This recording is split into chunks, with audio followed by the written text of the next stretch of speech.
essentially what happened. I don't know if we've had a summary of the scandal, but a family of individuals, Pakistani in origin, who are naturalized American citizens, I think all of them, have been working in the House for a large number of Democrats, in violation seemingly of rules about how employees are managed by offices. Essentially, you had 4 or 5 people working for 40 House offices. That's not the way it's supposed to work. You can't check to see what the individuals are doing work-wise, and it led to breaches of secure information, evidently, all over the place, at least on the House Democratic side.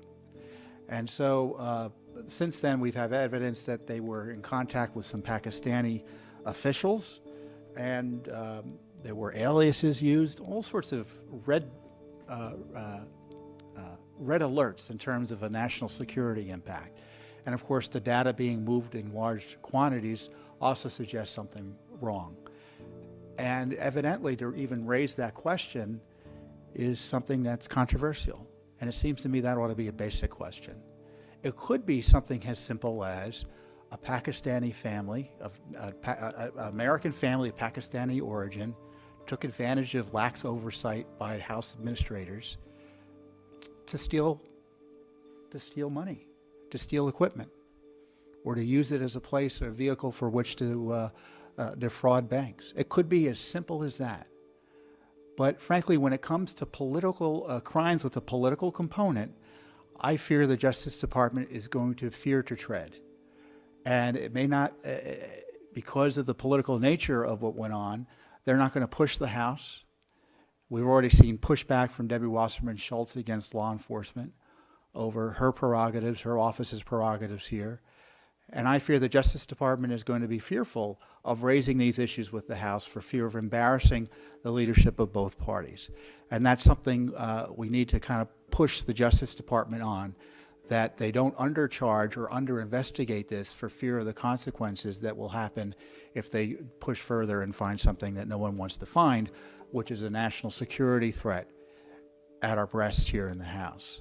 And of course, there's this basic issue of who's watching the store. Hundreds of thousands of taxpayer dollars have gone missing through equipment. People, when they communicate with their House members, often communicate the most private information, as sensitive as anything the IRS has or anything that your health doctor, your health care provider has. If you've got a problem with your Social Security or your VA benefits, you provide your Social Security information, you provide other sensitive personal data and confidential health data and data about your situation, and that material could be on your members' servers. All that could have been breached here. So not only is the confidentiality of the House proceedings at issue here, but the privacy interest of who knows how many Americans have been breached as a result of this lackadaisical attitude. And secondly, we've got the issue of whether or not the process for accountability here is working. And I shouldn't say secondly, and maybe seventhly. Where are the committees? Where's the House Administration Committee? I'm pleased that the leadership of both parties, when they were briefed by the House Office of Inspector General, said we got to bring the FBI in. But does that mean you shut down your investigation? You don't hold members to account who, when warned about potential criminal activity, continue to place these staffers, or at least one staffer in the case of Debbie Wasserman Schultz, in a position where they might be able to continue criminal activity and still be able to harm the taxpayer and other House members and House staffers? This is a mighty serious issue. And I tell you, I don't know whether the alleged DNC hacks and some of the hacks we've seen recently are tied to the Pakistani family crime ring that we have found here in the House. But to the extent Mr. Mueller is doing a competent job, it seems to me he'll want to at least ask some questions to see if there's an intersection between the hacks of Democratic officials, including Debbie Wasserman Schultz, and this and the Awan family crime ring. All right. Welcome to the Patriot Hour. This is Michael. If you're new, please subscribe. Maybe ring the bell to get all your newest updates, alerts as they come out. After the video here, leave a comment, drop us an email, give us a thumbs up. Get rid of that here.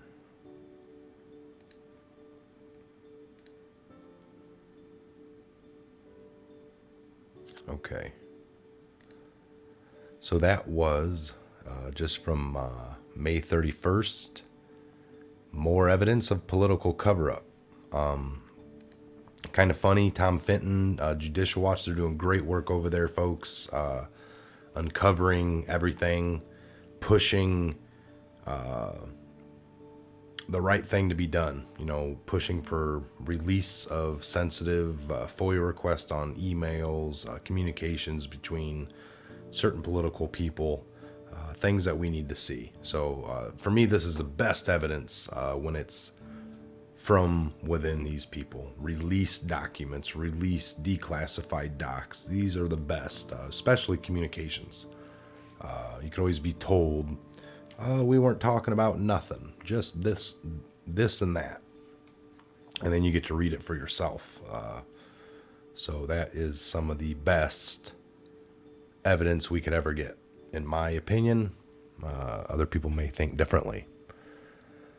Okay, so more evidence has surfaced about the disturbing political cover-up of grave national security violations committed by the Pakistani who ran the House Democrats' information technology. His name is Imran. Excuse me. His name is Imran Awan. I just know him by Awan. And last year he was arrested on bank fraud charges at Dulles International Airport in Washington, D.C., while trying to flee to his native Pakistan, right? Even after getting fired by some members of Congress for stealing computers and data systems, Florida's Debbie Wasserman Schultz, then at the time Democratic National Committee DNC chair, she was the head of the chair, kept him and let him have access to her emails and her files, as well as the password to electronic devices she used for DNC businesses. At one point, Awan had access to computers of dozens of members of Congress, including those on the House Intelligence and Foreign Affairs committees. Judicial Watch has launched an investigation and is pursuing public records.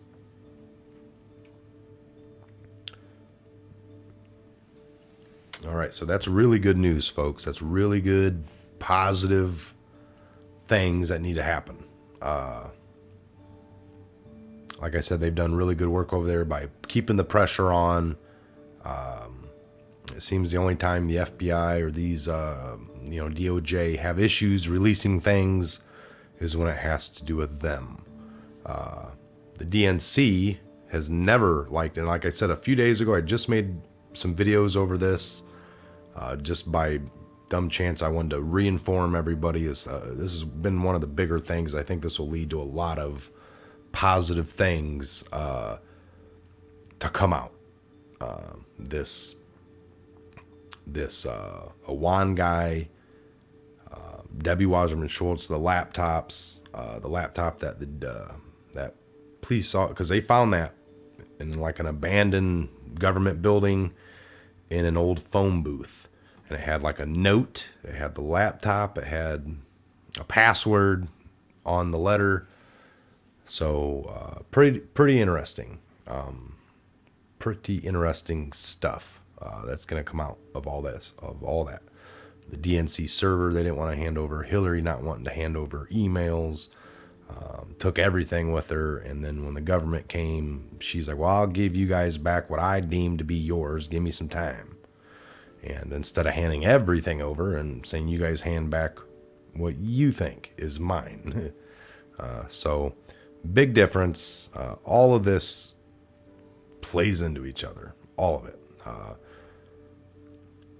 We're going to be able to see exactly who hacked into what and how anything happened. Did this guy do it? Did this guy, it was just the guy that was overseeing this Awan. He caught Seth Rich.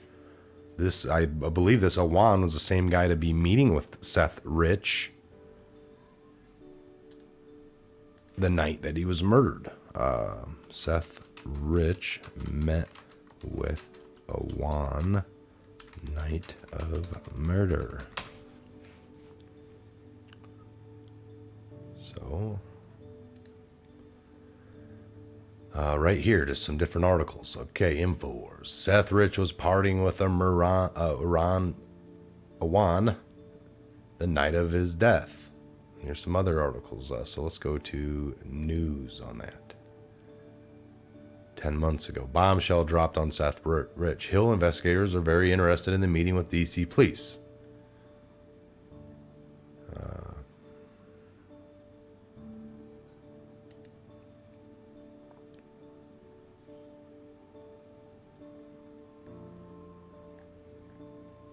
So for there's Seth Rich.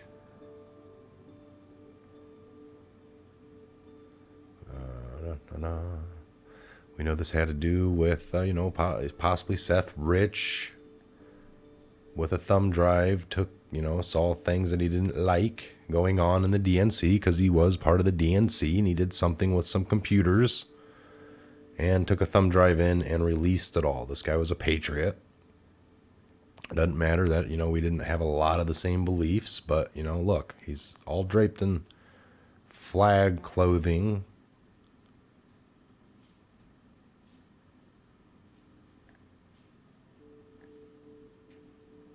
This interview here with Julian Assange and this reporter here, they get over it pretty good.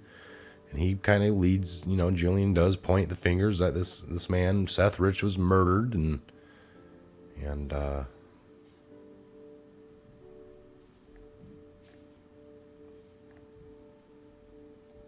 so I'm not sure if this article is going to get into what I'm suggesting here.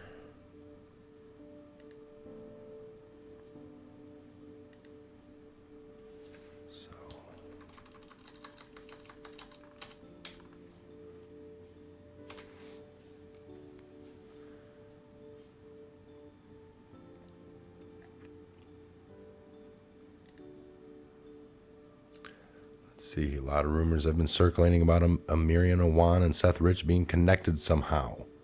One of the top circulating rumors right now is that Seth Rich partied with Awan the night he was killed. And how did these rumors get started without any real truth?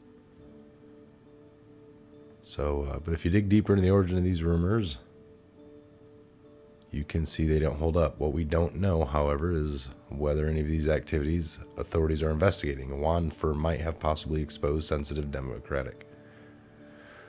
Yeah, so we don't really know. This is that Awan guy right here with Bill Clinton. So we don't know, I guess. We're going to have to wait for more evidence. But that's the way the story's going.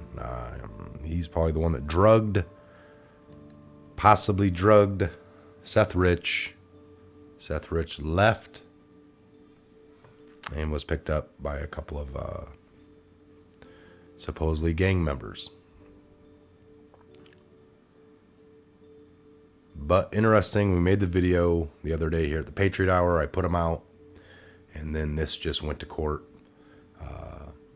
or they had a meeting on more where Judicial Watch is pushing. So good for them. I'm happy to hear it. I think this is huge. I've been following it for several years. So let's get to the bottom of it. That's all. Let's just get to the bottom of it. Some of this stuff is worth investigating a little further than what has been. Let me see here. Okay, so another news, I saw this. Uber driver shoots passenger a couple hours ago. Get up there.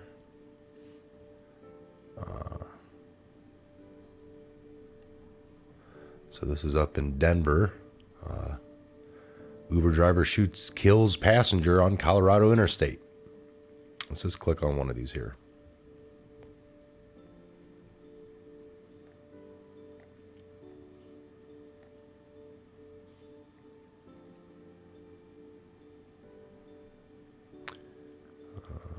sorry there. Passenger on Colorado Interstate. While police said the driver worked for Uber, Uber driver shoots, kills passenger on the Colorado Interstate. While police said the driver worked for Uber, they could not confirm whether he was working at the time of the shooting. Well, that's kind of worth noting. An Uber driver, so just his profession. This is kind of like saying a grocery store clerk fatally shot a passenger while the two were in a vehicle on the interstate in Denver.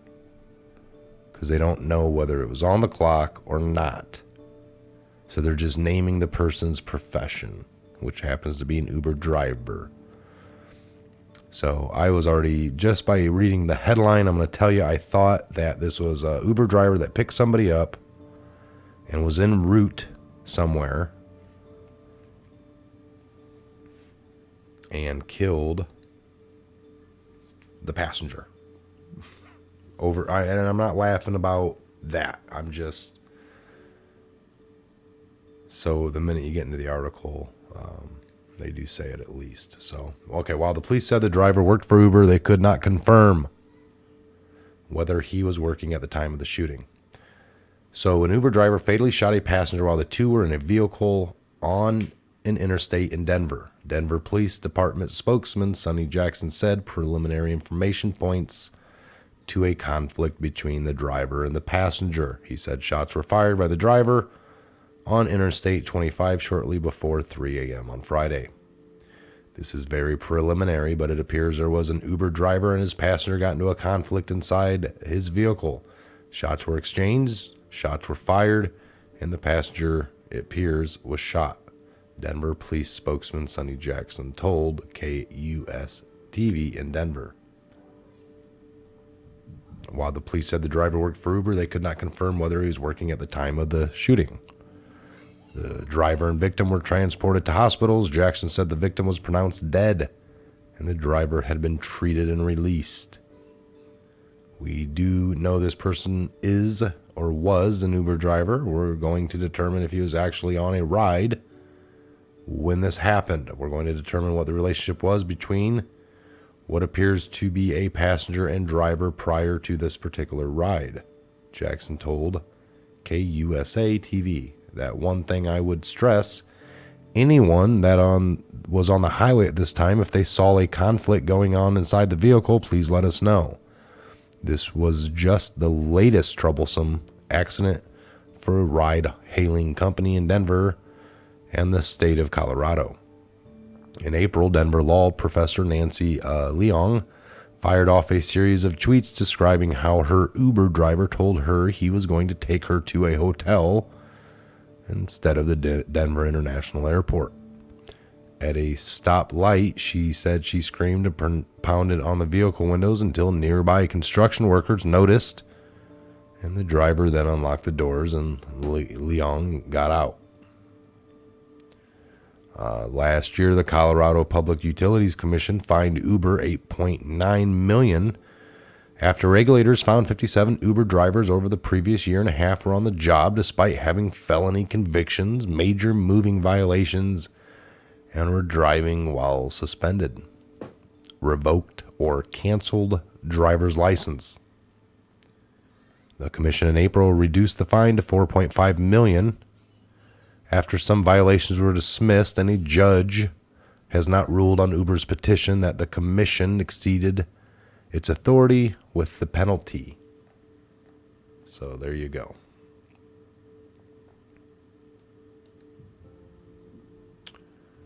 Okay, so interesting little side news there, breaking just a few hours ago. All right, folks, we're hitting the 20-minute mark. I'm going to close it out here. I'm Mike. This is the Patriot Hour again. Thanks for stopping by. Again, if you're new to the channel, thanks for checking us out. Please subscribe, maybe ring the bell. Drop us a comment, check the description box. I'll leave a link for the Judicial Watch video here and